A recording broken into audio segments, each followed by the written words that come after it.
Hello friends, welcome to our channel. ఈరోజు మన ఛానల్లో చూపించబోయే వంట అలసందలు గుడ్లు కర్రీ. అలసందలు, వీటిని కొన్ని ప్లేసెస్లో బొబ్బర్లు అని కూడా పిలుస్తాము. అయితే ఈ అలసందలు ఈ విధంగా ఉంటాయి. వీటిని ముందుగానే మనం ఒలిచి ఇందులో గింజలు మనం తీసేసుకున్నట్లయితే మనం కర్రీని ఈజీగా ప్రిపేర్ చేయొచ్చు. మరియు ఈ అలసందలు ప్రోటీన్ రిచ్ అని చెప్పచ్చు, అలాగే లో ఇన్ కొలెస్ట్రాల్. మన శరీరానికి కావలసిన చాలా రకాల విటమిన్స్ మరియు మినరల్స్ ఇందులో లభిస్తున్నాయి. సో ఇది ఒక న్యూట్రియంట్ రిచ్ రెసిపీ అని చెప్పచ్చు. మీరు కూడా తప్పకుండా ట్రై చేయండి, మీకు కూడా నచ్చుతుంది. సో మా ఛానల్ని ఎవరైనా ఫస్ట్ టైం చూస్తున్నట్లయితే సబ్స్క్రైబ్ చేయండి, లైక్ చేయండి, షేర్ చేయండి. మరిన్ని మంచి మంచి రెసిపీస్ కోసం మా ఛానల్ని చూస్తూ ఉండండి. ఇప్పుడు మనం తయారు చేసే విధానం ఎలాగో తెలుసుకుందాం. ముందుగా ఒక ప్యాన్ తీసుకుందాం. ప్యాన్లో 3 టేబుల్ స్పూన్ల ఆయిల్ తీసుకుందాం. పెద్దగా కట్ చేసిన ఆనియన్స్ 3 తీసుకొని ఈ ఆయిల్లో మగ్గించుకుందాం కాసేపు. ఇవి మగ్గినాక 4 పెద్ద టమోటాలు కట్ చేసినవి కూడా ఇందులో వేసుకొని మగ్గించుకుందాం. ఇవి మగ్గేలోపు మనం మసాలా ప్రిపేర్ చేసుకుందాం. మసాలా కోసం అల్లం, వెల్లుల్లి, ధనియాలు, జీలకర్ర, పచ్చి కొబ్బరి, అలాగే మసాలా దినుసులు, ఇలాచి తీసుకొని ఇవి మెత్తగా గ్రైండ్ చేసుకుని పక్కన పెట్టుకుందాం. అంతలోపు ఈ ఆనియన్స్, టమాటా కూడా మగ్గిపోతాయి. ఇవి చల్లార్చుకొని మిక్సీలో గ్రైండ్ చేసుకుందాం.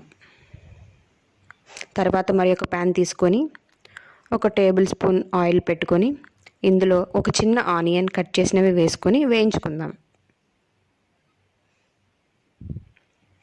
వేయించుకున్నాక ఏదైతే మసాలా పేస్ట్ రుబ్బుకున్నామో ఆ మసాలా పేస్ట్ని ఆనియన్స్లో వేసి కొంచెం సేపు ఫ్రై చేసుకున్నాక కొంచెం పసుపు, అలాగే తగినంత ఉప్పు వేసుకొని మరి ఒకసారి కలియబెట్టుకుందాం. ఈ కలియబెట్టుకున్నాక అలాగే కారం కూడా ఇందులో యాడ్ చేసుకుందాం. కారం కూడా వేసుకున్నాక మరి ఒకసారి కలుపుకుందాం.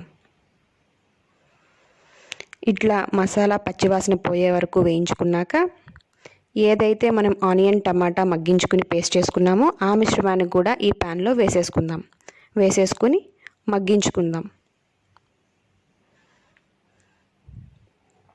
మగ్గించుకునేటప్పుడు అడుగంటకుండా ఉండేలా ప్రయత్నించండి.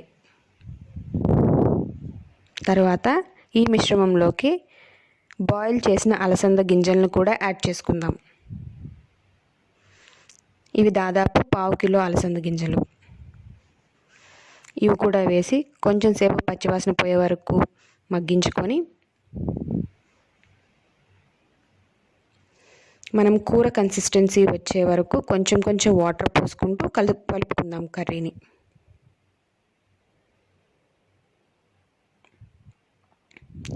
చూసారు కదా ఏ విధంగా అయితే వాటర్ యాడ్ చేస్తున్నామో. ఈ విధంగా కూర కన్సిస్టెన్సీ వచ్చే వరకు వాటర్ యాడ్ చేసుకుందాం. ఈ వాటర్ యాడ్ చేసుకున్నాక మూత పెట్టి ఒక 10 నిమిషాలు కూర మగ్గించుకుందాం. ఒక 10 నిమిషాలు కూర మగ్గించుకున్నాక మన దగ్గర బాయిల్ చేసిన ఎగ్స్ ఉన్నాయి కదా, ఆ ఎగ్స్ని ఈ కర్రీలో వేసుకుందాం.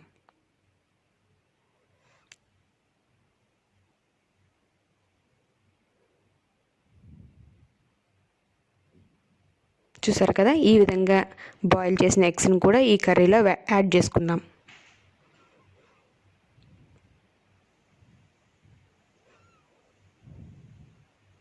యాడ్ చేసుకున్నాక మూత పెట్టుకొని 10 నుంచి 15 నిమిషాల వరకు మగ్గించుకుందాం కూరని.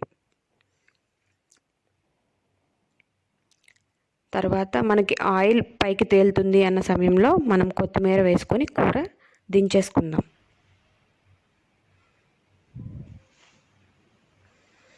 మన కూర రెడీ అయినట్టే. చూసారు కదా అలసందలు గుడ్లు కర్రీ. మీరు కూడా తప్పకుండా ట్రై చేయండి, మీకు కూడా తప్పకుండా నచ్చుతుంది.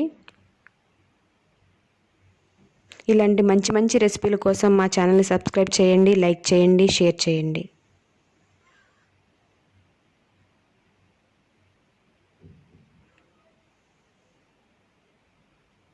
చూసారు కదండి అలసందలు గుడ్లు కర్రీ.